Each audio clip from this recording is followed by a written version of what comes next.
ప్రియ భాగవతోత్తములారా, ఆత్మబంధువులారా, ఈరోజు తేదీ 15/7/2026. ఈరోజు బుధవారం. ప్రాతకాలంలో బ్రహ్మముహూర్త కాలంలో వేకుజామున శ్రీ రాధా గోవింద భగవానుని దివ్య మంగళమోహన రూపాన్ని, మంగళహారతిని దర్శించండి, తరించండి.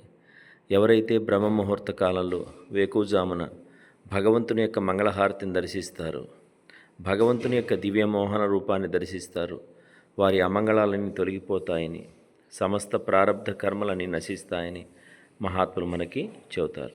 భగవంతుడి సేవలో పొందేటటువంటి ఆనందం ఈ భౌతిక ప్రపంచంలో మనం ఎంత వెతికినా దొరికేది కాదు. భౌతిక ప్రపంచం అంతా కూడా మాయామోహాలతోటి, స్వార్థ చింతనతోటి, అసూయ రాగద్వేషాలతోటి, కామ క్రోధ లోభ మోహ మదమాత్సర్యాలతో కూడి ఉంటుంది. కానీ భగవంతుడితో సహజీవనం నిత్యానందం, నిత్య సంతోషం, నిత్య శాంతిమయం. స్వల్పమప్యస్య ధర్మస్య, కొద్దిపాటి సేవ చేసినా కూడా భగవంతుడు జన్మ జన్మలకి మరిచిపోడని మనకి మహాత్ములు మనకి చెబుతారు.